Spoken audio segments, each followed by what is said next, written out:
ALC 2015년 아시안 리더십 컨퍼런스가 잘 마쳤거든요. 여기서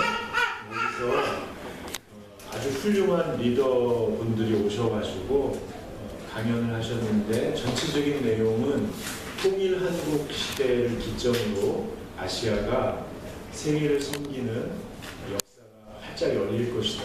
그래서 한국의 다음 세대들에게 기대하는 바가 크다, 이런 내용이었습니다. 이 컨퍼런스에 소개됐던 내용들을 5개의 키워드로 정리가 됐어요. 첫째는 화해,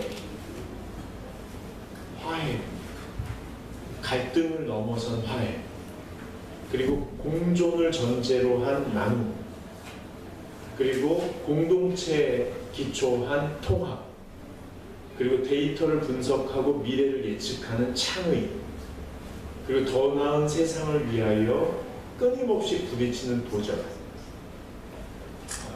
화해, 나눔, 통합, 창의, 도전. 여러분, 우리 교회 아이들이 뿐만 아니라 우리나라의 다음 세대가 더 나은 세상을 위하여, 우리 다음 세대, 더 나은 세상을 위하여 끊임없이 부딪혀서 도전하는 그런 아이들로 자라나고, 그 아이들 때문에 사람들이 소망을 품게 되는 일이 계속해서 일어나기를 간절히 바랍니다. 지금 부딪히고 있죠? 도전하고 있죠? 네, 도전하고 있어요. 제가 볼 때 우리 교회 청년들은 무모하니만큼 도전하고 있어요. 아마 큰 일을 낼 것 같아요. 뭐 큰 일을 해봐야 조그만 일이지만 그래도 하나님 안에서 귀하게 자라나고 있습니다.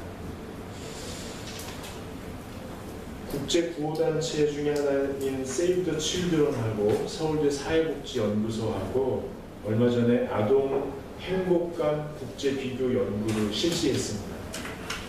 15개 국가에서 8살, 10살, 12살짜리 아이들 42,567명을 대상으로 설문을 하고 비교 연구를 했는데요. 10점 만점에 로마니아 아이들이 9.3, 콜롬비아 아이들이 9.2, 노르웨이 아이들이 8.9, 최빈국에 속하는 네팔, 지금 네팔 위해서 기도하고 있죠? 매일 기도하고 있습니다. 네팔 아이들이 8.6, 그보다 더 가난한 에티오피아 아이들이 8.6, 우리나라 8.2 나왔어요. 제일 아래. 그 분석 결과를 보니까요, 2가지 원인이 나왔는데, 입시 스트레스 하고 외모에 대한 낮은 자존감 때문에 아이들이 상당히 위축돼 있다는 거예요. 그래서 행복감을 누리지 못한다는 거예요. 우리나라 아이들 예쁜데요, 잘생겼는데요, 너무 비교하고 경쟁한다는 거예요. 책임 연구원인 이봉주 교수가 이렇게 총평합니다. 부모와 사회가 정해놓은 기준이 너무 선명해서 아이들이 필요 이상으로 다른 사람을 의식하고 비교하고 경쟁하느라 이 정서 상태가 너무 위축돼 있다는 진단합니다. 왜 그럴까요? 왜 최선을 다해서 우리 아이들을 키우고 이 가능성 있는 아이들이 왜 이렇게 자라나고 있을까요? 이것에 대해서 제가 상담을 많이 받았었거든요. 전에 교회에 있을 때 부모님들이 뭐라고 하시냐면, 목사님, 제가 아이를 위하여 최선을 다했습니다. 모든 것을 다했습니다. 내 몸이 부서져라 내 젊음을 다 불태워서 우리 아이를 키우기 위해서 노력했습니다. 근데 고등학생이 되니까 마치 나를 왼수진 빚쟁이를 보는 눈으로 쳐다봅니다. 그 시선이 너무 아파서 도저히 못 견디겠습니다 라고 고백하며 우는 부모님들을 제가 많이 만났습니다. 왜 그럴까요? 애가 크면 이제 그렇게 보거든요. 빤해져가지고 그렇게 봐요. 이제 마음이 막 산해지면서 어디로 도망가고 싶은 마음이 들거든요. 왜 그럴까요? 여기에 대한 답이 들지 모르겠는데 제가 이분을 한번 만났어요. 조세핀 킹이라고요. 예, 돌고래 이름 같은데 아주 유명한, 이렇게 유명한 분인지 몰랐어요. 그 하버드대에서 교육학 교수로 계신데 아주 전 세계적으로 인정받는 아주 훌륭한 제 나이 또래 아줌마 교수인데, 이분이 우리 아이 자존감의 비밀이라는 책에서 이렇게 얘기합니다.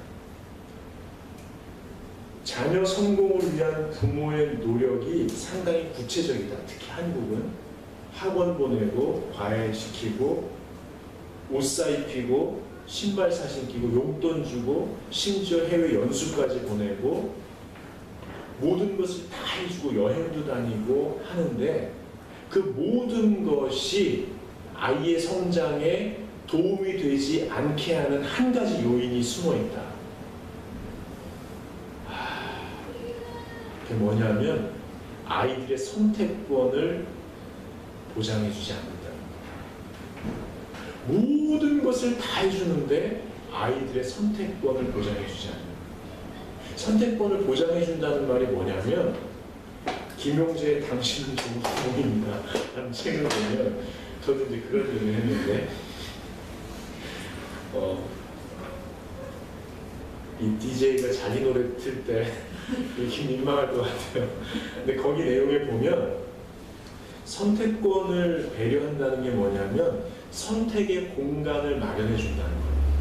아이들에게 고민하고 선택하고 책임질 수 있도록, 이 삼각형, 고민하고 선택하고 책임질 수 있도록, 고민할 때 충분히 옆에 있어서 고민하는데 도움이 되는 정보를 제공하고, 선택에 책임을 질 때 이 아이가 버거워하는 것은 같이 책임을 져주되 선택하는 순간에 개입하지 않도록, 그리고 이 삼각형 안에 부모가 들어가 있지 않도록 하는 것. 이것은 마치 예술가가 작품을 하는 것과 똑같습니다. 온 힘을 들여서 작품을 하는 그 정교함, 그러나 전시하는 순간 그것은 내 것이 아닌 것. 그래서 누구든지 선택해 할 수 있는, 그래서 관중에게, 관람인들에게 객관적으로 열려있는 아이가 되도록 아주 정교한 작업이라는 겁니다. 부모가 대부분의 것을 대신 결정하거나 선택의 순간마다 개입해 들어갈 때 자녀는 책임지지 않아도 된다는 의식을 갖게 됩니다. 그래서 내 인생이 아니다라는 사실에 무력감에 빠지게 되죠. 그리고 외부로부터의 개입을 무력감으로 방어해내기 시작합니다. 근데 문제는 그 무력함 깊은 곳에 분노가 숨어 있습니다. 왜냐하면 하나님께서 사람을 창조하셨기 때문에 그렇습니다. 창세기 1장 26절에 보면 이 말씀이 있죠. 여러분 기억하실 것입니다.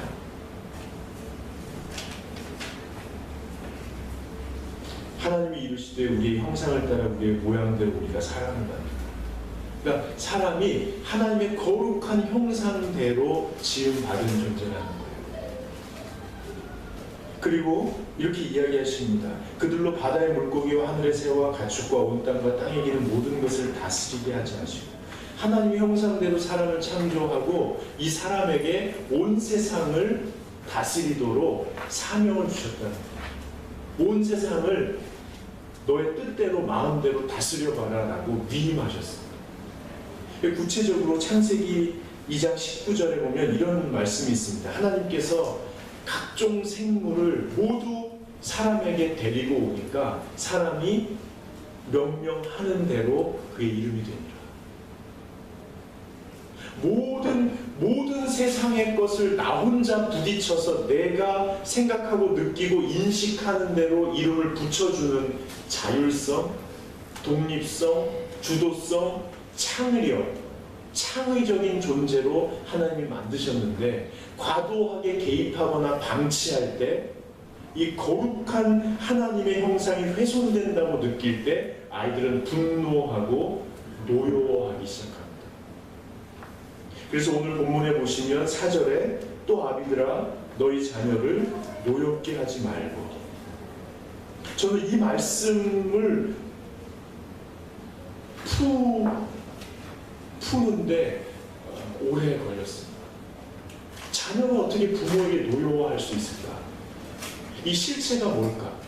저는 하나님을 믿는데요, 성경에서 이해가 안 되면 그냥 덮어놓고 이거 뭐 그냥 하고 지나는데, 애를 키워보니까 제가 알겠는 거예요. 아이의 모습 속에 노여움이 보여요. 저것이 뭘까? 왜 노여워할까?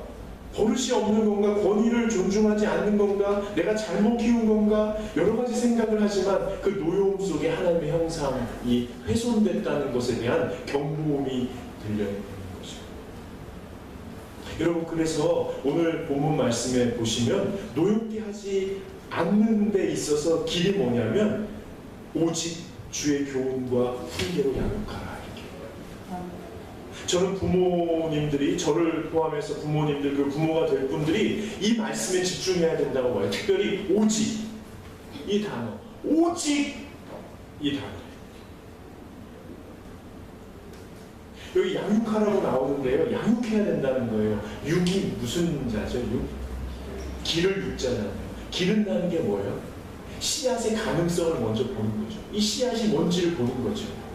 그리고 그 씨앗이 자라나도록 환경을 조성하는 겁니다. 우리가 주물처럼 자라게 하는 게 아니에요. 그게 자라도록, 즉 자람의 주도성이 그쪽에 있도록 도와주는 거죠. 그런 의미에서 양육은 올바른 방향성을 제시하는 겁니다. 우리가 함께 걸어가서 함께 자라나야 될 방향이 어디인지를 제시하는 겁니다. 그리고 그쪽으로 나아가기 위해서 필요한 규칙, 규율, 룰, 질서를 세워가는 거죠. 그리고 그것을 어렵지만 지켜나가며 본을 보이는 겁니다. 그런데 자녀가 보고 저렇게 자라나는 거구나 라고 감지할 수 있도록 돕는 것입니다. 예술가가 작품을 하는 것처럼 아주 정교한 작업입니다. 근데 어떻게 우리가 방향을 제시할 수 있을까요? 오직입니다. 오직 주의 교훈과 훈계로 그렇게 해야 된다는 거예요. 방향을 제시하고 질서를 세우고 본을 보이는 것, 방향을 제시하고 질서를 세우고 본을 보이는 것, 이것을 끊임없이 자녀들에게 설득해 가는 것. 우리 가정이 가야 될 길이 저기야. 내가 가는 길이 저기야. 저쪽으로 가려면 이런 걸 가까이 하고 이런 걸 멀리 해야 돼. 나도 어렵지만 내가 이렇게 지킬게. 나를 보고 따라오렴 하고 하는 거예요. 근데 그게 어디예요? 오직 주의 교훈과 훈계라는 거예요. 오직 주의 교훈과 훈계라는 거예요. 다른 게 없다는 거예요. 여러분, 저는 이 말씀을 보면서 내가 바라본 것이 무엇인가, 내가 가고자 하는 것이 무엇인가를 한참을 고민했습니다. 그리고 떠오른 말씀이 신명기 말씀이에요. 하나님께서 이스라엘 백성을 애굽에서 탈출시키시잖아요. 그리고 가나안으로 입성하기 전에 꼭 지켜야 될 십계명을 가르쳐 주십니다. 그런데 그 십계명을 가르쳐 주신 후에 한번 보세요. 신명기 6장입니다. 십계명을 5장에서 가르쳐 주시거든요. 그렇죠? 신명기 5장에 십계명이 나옵니다. 이게 오직 주의 교훈과 훈계라면 6장을 보십시오. 그것을 하나로 응축한다면 4절부터 한번 같이 읽어보시죠. 이스라엘아 들으라, 우리 하나님 여호와는 오직 유일한 여호와시니. 여기도 오직이 나옵니다. 오직 유일한 여호와시니. 5절이요. 너는 마음을 다하고 뜻을 다하고 힘을 다하여 내 하나님 여호와를 사랑하라. 오늘 내가 내게 명하는 이 말씀을 너는 마음에 새기고 내 자녀에게 부지런히 가르치며 집에 앉았을 때든지 길을 갈 때든지 누워있을 때든지 일어날 때든지 이 말씀을 강론할 것이며 너는 또 그것을 내 손목에 매어 기호를 삼으며 내 미간에 묻혀 표로 삼고 내 집 문설주와 바깥문에 기록할지니라. 여러분, 오직 여호와를 사랑하라는 거예요. 사랑하면 이렇게 된다는 거예요. 아이들에게 이걸 가르칠 수밖에 없다는 거죠. 그리고 벽에 붙이고 이마에 붙이고 허리에 감고 팔목에 감고 주의 말씀을 계속해서 묵상할 수밖에 없다는 거예요. 사실 이런 사람들은 좀 이상한 사람이에요. 집에만 막 붙여놓은, 이 집은 좀 이상해. 뭐 부적도 아니고 이게 뭐야. 제가 대학 장석교회 대학부 때 제가 회장하고 부회장하는 애가 있었어요. 근데 그 아이가 여름에 회장단 모임을 하는데 막 달려왔죠. 저도 뭐 땀이 막 이렇게 나오는데 걔도 막 땀이 나는 거예요. 근데 걔가 회의할 때마다 움직이는데 뭐 부스락부스락 소리가 나요. 그래서 제가 그랬지. 야, 과자 가져왔으면 꺼내라. 이제 먹자. 그랬더니 과자가 아니라는 거예요. 그 말을 안 해요. 너 뭐냐? 왜 부스럭 소리가 나냐? 그랬더니 이 얘기 하는 거예요. 이 손목에 매며 허리에 뭐 이랬다고 여기에다가 뭐 비닐에 말씀을 싸가지고 여기다 이렇게 두르고 왔다는 거예요. 난 걔 좀 이상한 거야. 아니 진짜 그러고 싶으면 천으로 해서 하지 왜 비닐로 했어요? 왜 비닐이었을까 진짜? 땀에 젖지 말라고. 그리고 이렇게 화장실 같은 데 들어보면은 그게 말씀이 보이게 투명하게 그런가. 그럼 랩으로 하던가. 옛날 랩이 없었나? 아니 걔 이상하네요. 성격도 이상하고 이상한. 근데 생각해보니까 이 말씀을 다시 보니까 사랑하면 그렇게 할 수밖에 없다는 거예요. 사랑하면 말씀 앞에 그럴 수밖에 없다는 거예요.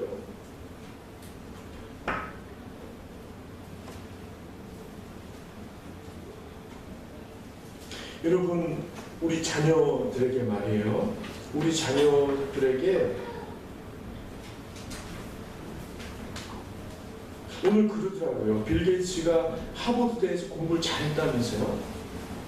근데 컴퓨터에 빠져가지고 컴퓨터하고 공부를 하다가 다 못하니까 중퇴했다는 거예요. 그래서 기자 간담회에서 계속 물어봤대요. 왜 아깝지 않냐? 졸업장 아깝지 않냐? 빌 게이츠가 이거 일하느라고 이거 할 수가 없었다. 얘기해도 안 받아들이더래, 기자가. 그러니까 마지막에 빌 게이츠가 이렇게 얘기했다고 그래요. 인생이 활활 타오르는 불이라고 본다면, 내 삶 자체가 활활 타오르는 불덩어리라면 그 불 속에서 뛰쳐나와서 내가 이렇게 살았다고 얘기할 때는 한 개밖에 못 갖고 나옵니다. 한 개를 선택하면 나머지는 미련 없이 버려야 됩니다. 여러분, 여러분의 인생에서 자녀에게 한 가지 남겨준다면 그게 뭐겠습니까? 저는 오늘 이 말씀이라고 말, 오직 여호와를 사랑하라. 오직 여호와를 사랑하라. 부모가 성격이 이상할 수 있죠. 돈이 없을 수도 있어요. 못 배웠을 수도 있어요. 하는 일마다 실패할 수도 있어요. 그러나 한 가지를 자녀에게 유산으로 남기라면 오직 여호와를 사랑하는 그 모습 하나 남기면 된다는 거예요. 왜요? 여러분, 우리 자녀가 살아갈 세상이 어떻습니까? 아마 여러분도 경험하셨을 거예요. 젊은이들 경험하고 있을 거예요. 열심히 사는데 뭘 어떻게 해야 될지 모르게 혼란스러울 때가 있죠. 이렇게 하면 이 사람한테 욕먹고 이렇게 하면 이렇게 욕먹을 때가 있죠. 주저주저 하다 보면 우여부단하고 하다고 욕을 해요. 그럴 때가 있습니다. 그리고 열심히 일해서 성과를 받을 만할 때 손에 아무것도 못 쥘 때가 있습니다. 그리고 내가 사람들에게 그렇게 잘했는데 정작 어려울 때는 아무도 안 도와줄 때도 있습니다. 그리고 이렇게 공부하고 노력했는데 미래가 안 보여서 안개 속에 갇혀서 답답할 때가 있습니다. 저와 여러분이 그럴 때를 경험하면서 살고 있지 않습니까? 우리 아이들도 요만한 애가 커가지고 그런 데서 살게 될 겁니다. 그럼 막아줄까요? 우리 아이들이 스스로 선택할 수 있도록 해야 합니다. 창세기 1장 1절에 보면 태초에 하나님이 천지를 창조하시니라. 세상이 혼돈과 공허와 흑암 속에 있을 때 말씀으로 빛이 있으라 하셨다. 우리 아이들이 하나님을 사랑하는 부모의 모습을 닮아가며 하나님과 사랑에 빠지면 하나님을 닮은 아이들이 되는 겁니다. 그래서 혼돈과 흑암과 공허 속에서 어떻게 해야 될지 모를 때 더 나은 세상을 위하여 자기가 생각하기에 옳다고 믿는 빛을 자기 스스로 선포하고 나아가는 아이들이 되도록 우리가 해줄 수 있는 게 뭐냐? 하나님과 사랑에 빠지는 것밖에 없다는 것이죠.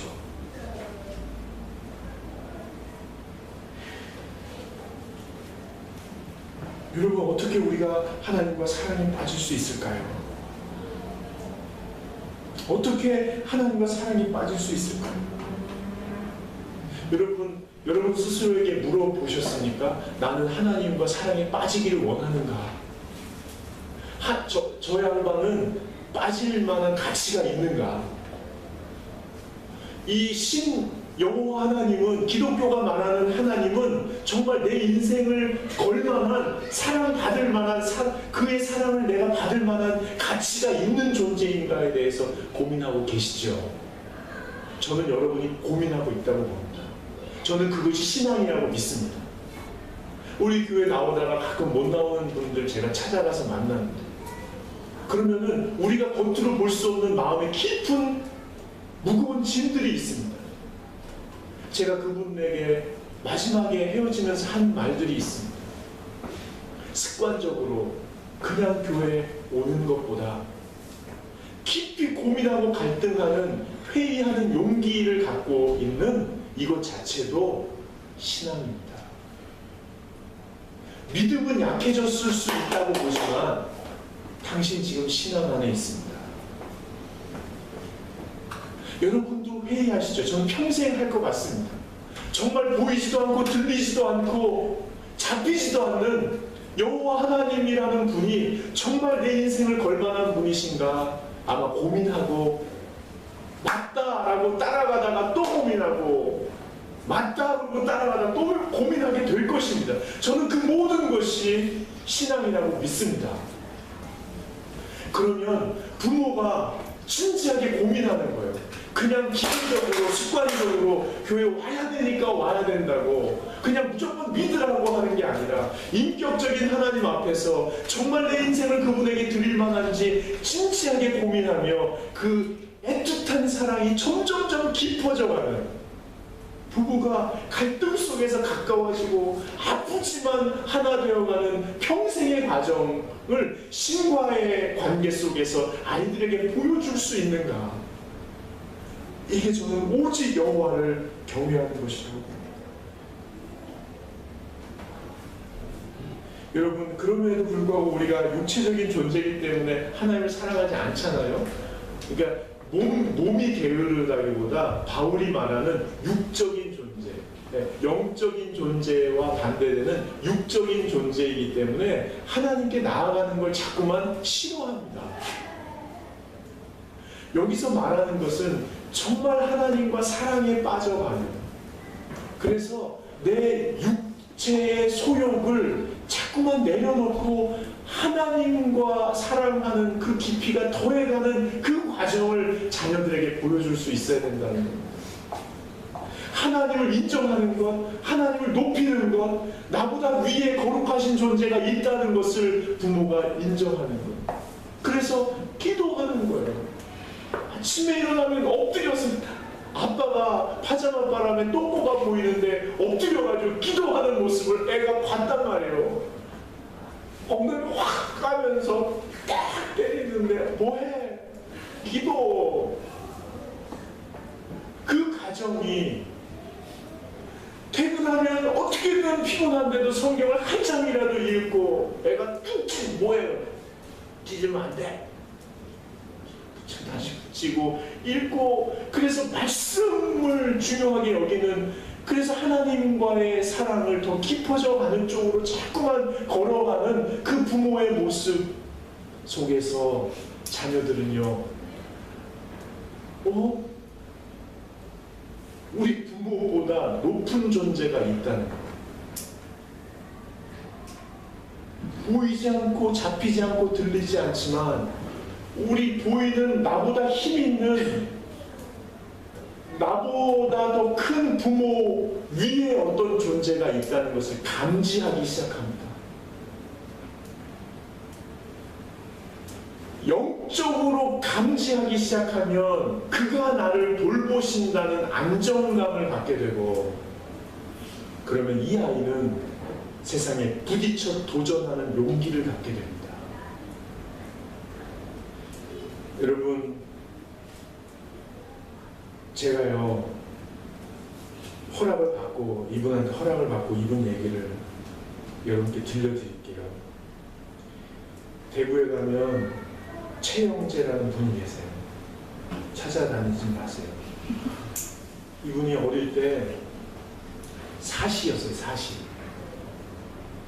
그래가지고 애들한테 막 놀림을 당하고, 맞고, 어릴 때 막 그랬대요. 귀신이다 해서 때리고, 물러가라 해서 때리고, 그리고 막 놀리고. 그러니까 자신감도 없고 그러니까 맨날 이러고 있어요. 2학년 때, 5학년 때 눈 수술을 크게 했는데 잘 티가 안 난다. 그러니까 5학년짜리가 죽은 것 같죠. 안 그렇겠어요. 죽은 것 같죠. 근데 실제로 죽음이 덮쳐온 거예요. 6학년 때 길을 가는데 갑자기 힘이 이렇게 빠지면서 누웠대요. 힘이 안 나. 그리고 온몸이 딱딱하게 굳어졌대요.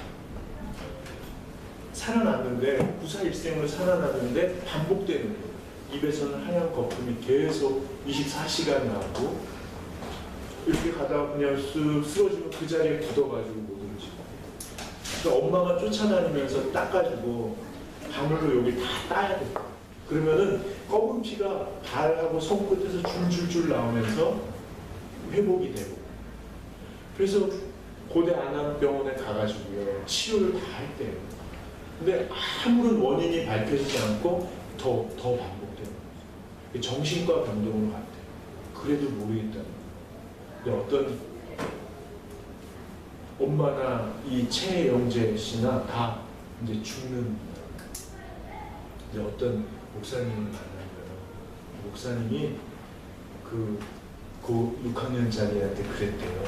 예수님을 가르쳐주고, 성경을 읽어주고, 하나님을 가르쳐주고, 그리고 마지막에 영적으로 어두운 세력이 너를 괴롭히는 것 같다. 근데 그것은 네가 주도적으로 명령하면 물러간다. 그 가르쳐줬대요. 나사렛 예수 이름으로 명하노니 악한 영은 물러가라. 이렇게 네가 믿음으로 기도하고 네가 명령해라. 이 6살짜리가 죽을 것 같으니까 마지막으로 믿는 마음으로 그렇게 했다는 거예요. 그 후로 깨끗하게 두 가지를 깨달아요. 아, 내 위에 신이 계시구나. 나를 놀리던 사람들이 전부가 아니라, 나를 어떻게 보던 그 시선이 다가 아니라, 그 위에 나를 구해준 신이 계시구나라는 사실을 6학년짜리가 다 받아들이는 거예요. 두 번째, 나는 언제든지 죽을 수 있는 연약하고 악한 존재. 이 두 가지를 아이가 받아들인 다음에 담대함이 생겨요. 그래서 애들이 아무리 놀려도 이렇게 보면서, 맞다고? 내가 그렇다고? 그래서 내가 구원받았다고? 이렇게 얘기하기 시작해요. 불교 집안에 온 가문이, 할아버지 할머니가 야, 예수라는 신이 계신가 보다. 다 믿고 교회 나가요. 하나님의 일을 위해서 목사가 되기로 했대요. 그럼 목사가 됐어요. 공군 군목이 돼서 잘 마치시고요. 지금 대구에 평강교회라는 데에 교육 디렉터로, 만나면 꼭 소녀 같아요. 제가 매주 거기 무슨 교육 컨설팅 때문에 가는데 우리 다세인 팀 가거든요. 매주. 근데 문자가 와요. 하트, 꽃. 목사님 먼 길 오시는데 조심히 오셔요. 막 이렇게 와요. 만나면 목사님 오셨어요. 근데 청년들에게 말씀을 전하시거든요. 예수밖에 없다. 그런 식으로 살면 안 된다. 뭐 하겠다 막 이렇게 하는데요. 우리 교회 한번 모셔야 돼요. 저기 설교 좀 할게. 아직도 눈이 그래도 상관없고. 여러분 우리 자녀에게 우리가 가르쳐 줄 수 있는 한 가지는 우리 위에 여호와 하나님 아버지가 계시다는 사실입니다. 그래서 하나님 사랑하는 삶, 하나님 중심되는 삶, 하나님 존중하는 모습을 우리 가정에 우리 자녀들에게 어떻게 보여주느냐, 이것이 우리의 과제일지도 모릅니다. 그래서 우리 아이들이 하나님을 믿고 하나님을 존중하고 하나님과 사랑에 빠져서 세상에 대해서 담대하게 도전하며 세상 사람들에게 하나님을 보여주고 하나님 나라를 일구어 가는 일꾼으로 자라날 수 있기를 축원합니다. 다 함께 일어나셔서 찬송 부르시고 기도하시겠습니다.